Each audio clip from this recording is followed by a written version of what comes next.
ರೇವಣ್ಣನವರಿಗೆ ತಾತ್ಕಾಲಿಕ ರಿಲೀಫ್ ಕೋರ್ಟ್ನಿಂದ ಇವತ್ತು ಸಿಕ್ಕಿದೆ. ಬಂಧನ ಭೀತಿಯಿಂದ ಸದ್ಯಕ್ಕೆ ಪಾರಾಗಿದ್ದಾರೆ ಎಚ್.ಡಿ. ರೇವಣ್ಣ. ಸದ್ಯಕ್ಕೆ ಎಚ್.ಡಿ. ರೇವಣ್ಣಗೆ ಬಂಧನ ಭೀತಿ ಇಲ್ಲ.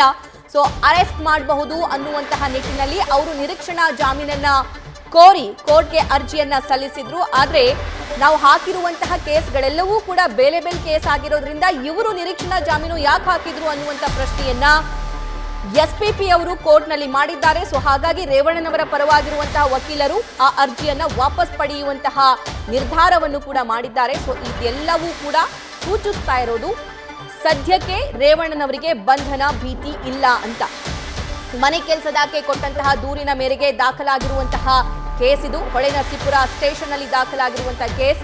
ಈ ಪ್ರಕರಣದ ಮೊದಲನೇ ಆರೋಪಿ ಎಚ್.ಡಿ. ರೇವಣ್ಣ ಇದ್ದಾರೆ. ಎರಡನೇ ಆರೋಪಿ ಅವರ ಪುತ್ರ ಪ್ರಜ್ವಲ್ ಇದ್ದಾರೆ.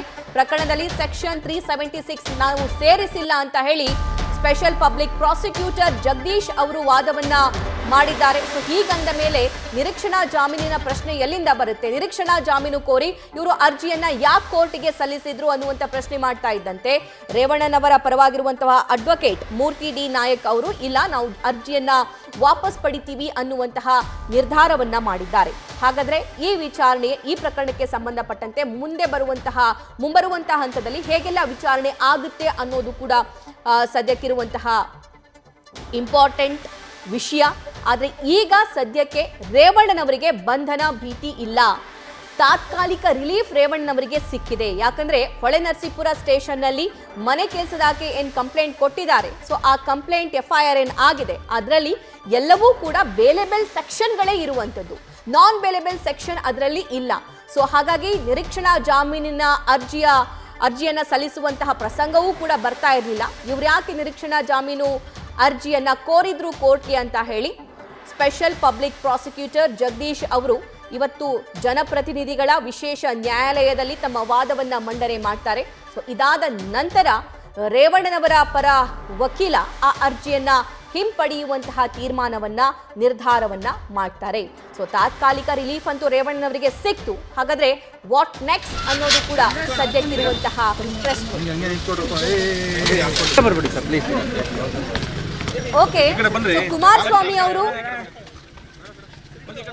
ಕುಮಾರಸ್ವಾಮಿ ಅವರು ಕೆಂಪೇಗೌಡ ಏರ್ಪೋರ್ಟ್ಗೆ HAL ಏರ್ಪೋರ್ಟ್ಗೆ ತೆರಳ್ತಾ ಇರುವಂತಹ ವಿಜುವಲ್ಸ್ ಅನ್ನ ಗಮನಿಸ್ತಾ ಇದ್ದೀರಾ. ತಮ್ಮ JP ನಗರ ನಿವಾಸದಿಂದ ಅವರು ಬೇರೆ ಭಾಗಕ್ಕೆ ಇವಾಗ ತೆರಳ್ತಾ ಇದ್ದಾರೆ. ಅದು ಪ್ರಚಾರಕ್ಕೋ ಅಥವಾ ಡೆಲ್ಲಿಗೋ. ರಾಯಚೂರಿನ ಪ್ರಚಾರಕ್ಕೆ ಕುಮಾರಸ್ವಾಮಿ ಅವರು ತೆರಳ್ತಾ ಇದ್ದಾರೆ ಅನ್ನುವಂತಹ ಮಾಹಿತಿ, ಆ ವಿಜುವಲ್ಸ್ ಅನ್ನು ಕೂಡ ಸದ್ಯಕ್ಕೆ ನೀವು ಗಮನಿಸಿದ್ರಿ. ತಾತ್ಕಾಲಿಕ ರಿಲೀಫ್ ಅವರ ಅಣ್ಣ ರೇವಣ್ಣನವರಿಗೆ ಸಿಕ್ಕಿದೆ. ಸೊ ಈ ಎಲ್ಲ ಬೆಳವಣಿಗೆ ಆದ ನಂತರ ತಮ್ಮ ಪ್ರಚಾರ ಪಯಣವನ್ನ ಕುಮಾರಸ್ವಾಮಿ ಅವರು ಕೂಡ ಶುರು ಮಾಡಿದ್ದಾರೆ. ಈ ಪ್ರಕರಣಕ್ಕೂ ನಮಗೂ, ಆ ಕುಟುಂಬಕ್ಕೂ ನನ್ನ ಕುಟುಂಬಕ್ಕೂ ಯಾವುದೇ ರೀತಿಯಾಗಿರುವಂತಹ ಸಂಬಂಧ ಇಲ್ಲ ಅನ್ನುವಂತಹ ಮಾತನ್ನ ಪ್ರೆಸ್ ಮೀಟ್ ಮಾಡೋ ಮೂಲಕ ಕುಮಾರಸ್ವಾಮಿ ಅವರು ತಮ್ಮ ಅಭಿಪ್ರಾಯವನ್ನ ವ್ಯಕ್ತಪಡಿಸಿದ್ರು.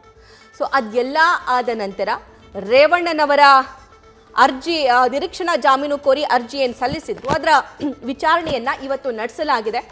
ಆ ವಿಚಾರಣೆಯ ಬಳಿಕ ಈಗ ತಾತ್ಕಾಲಿಕ ರಿಲೀಫ್ ರೇವಣ್ಣನವರಿಗೆ ಸಿಕ್ಕಿದೆ. ಮತ್ತಷ್ಟು ಡೀಟೇಲ್ಸ್ ಕೋರ್ಟ್ನ ಒಳಭಾಗದಿಂದ ವಾದ ಪ್ರತಿವಾದ ನೋಡ್ತಾ ಇದ್ದಂತಹ ನಮ್ಮ ಪ್ರತಿನಿಧಿ ವಿಷ್ಣು ಪ್ರಸಾದ್ ನೀಡ್ತಾ ಹೋಗ್ತಾರೆ. ವಿಷ್ಣು, ಏನೇನಾಯ್ತು ಕೋರ್ಟ್ನಲ್ಲಿ?